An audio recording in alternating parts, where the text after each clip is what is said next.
নমস্কাৰ, মই যখন আপোনালোকে চাবলৈ আৰম্ভ কৰিছে ডিজিটেল ক্ৰিয়েটৰ ইউটিউব চেনেল। আৰু আজিৰ ভিডিঅ'টো সেইসকলৰ বাবে যিসকলে অমৃত বৃক্ষ আন্দোলন কাৰ্যসূচীত এতিয়াও ফটো আপলোড কৰিব পৰা নাই, সেইসকলৰ বাবে। তেনেহ'লে আহক ভিডিঅ'টো আৰম্ভ কৰোঁ। যোৱাকালি অৰ্থাৎ 17 ছেপ্টেম্বৰ তাৰিখে যিহেতু ফটোসমূহ আপলোড কৰিব লাগিব বুলি জনাইছিলে পুৱা 9 বজাৰ পৰা 4 বজাৰ ভিতৰত, কিন্তু যোৱাকালি দেখা গ'ল যে বহুতৰে ছাৰ্ভাৰ প্ৰব্লেম হৈ আছিলে, সেইটো কাৰণে বহুতে আপলোড কৰিব নোৱাৰিলে। কিন্তু এতিয়া আপোনালোকৰ বাবে ভাল খবৰ যে এতিয়া আপলোড কৰাৰ সময়সীমা বৃদ্ধি কৰিছে। অহা 20 ছেপ্টেম্বৰৰ মাজনিশালৈকে আপোনালোকে ফটোসমূহ আপলোড কৰিব পাৰিব।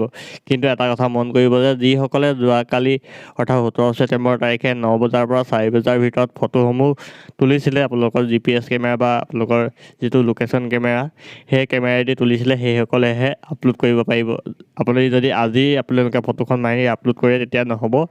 যোৱাকালি অৰ্থাৎ 17 ছেপ্টেম্বৰ তাৰিখে যিসকলে ফটোসমূহ মাৰি থৈছিলে সেইসকলেহে আপলোড কৰিব পাৰিব অহা 20 ছেপ্টেম্বৰলৈকে। আৰু যিসকলে আত্মসহায়ক গোটৰ দ্বাৰা এই কাৰ্যসূচীত অংশগ্ৰহণ কৰিছিলে সেইসকলে তেওঁলোকৰ আত্মসহায়ক গোটৰ জীৱিকা সখীৰ দ্বাৰা এই কামটো কৰিব পাৰে, নহ'লে তেওঁলোকৰ সহায় বিচাৰিব পাৰে। আপোনালোকক ধুনীয়াকৈ সহায় কৰিব এই ক্ষেত্ৰত।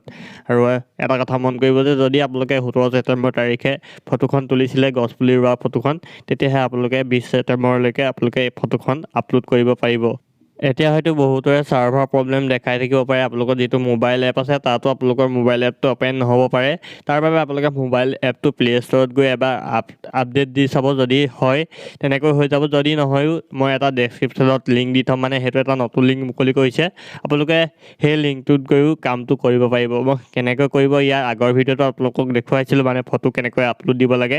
সম্পূৰ্ণ প্ৰচেছটো মই ইয়াৰ আগৰ ভিডিঅ'টো দেখাই থৈছোঁ, আপোনালোকে সেই ভিডিঅ'টো গৈ চাই ল'ব। তাৰপিছত আপোনালোকে নতুন লিংকটোত গৈ আপোনালোকে ফটোখন আপলোড কৰিব পাৰিব। আপোনালোকে যদি ডেছক্ৰিপশ্যনত বিচাৰি নাপায়ো তেনেহ'লে মই কমেণ্টত পিন কৰি থ'ম লিংকটো, আপোনালোকে তাত ক্লিক কৰি সেই পেজটোত যাব পাৰিব। আগৰ দৰে ছেইম আছে সকলোবিলাক প্ৰচেছ, আপোনালোকে একেভাগে কৰিব পাৰিব। এইখিনি এটা কথা ক'লোঁ যে কাৰোবাৰ যদি বেংক একাউণ্টৰ ডিটেইলছখিনি শুদ্ধ হৈ থকা নাই, আপোনালোকে আপডেট কৰিব পাৰিব। আপোনালোকে ৰেজিষ্ট্ৰেশ্যন আপডেটত গৈ আপোনালোকে সেইটো আপডেট কৰি ল'ব পাৰিব।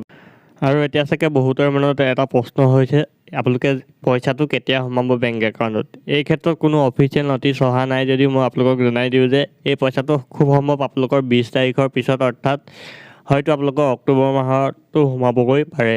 এই ক্ষেত্ৰত এতিয়ালৈকে কোনো অফিচিয়েল ন'টিছ অহা নাই। গতিকে এতিয়া চিন্তা কৰিবলগীয়া কোনো কথা নাই। আপোনালোকে 20 তাৰিখলৈকে ফটোখন আপলোড কৰিব পাৰিব। সেইসকলেহে পাৰিব যিসকলে 17 ছেপ্টেম্বৰ অৰ্থাৎ যোৱাকালি ফটোখন তুলি থৈছিলে, গছপুলি ৰোৱা ফটোখন তুলি থৈছিলে, সেইসকলে অহা 20 তাৰিখলৈকে ফটোখন আপলোড কৰিব পাৰিব।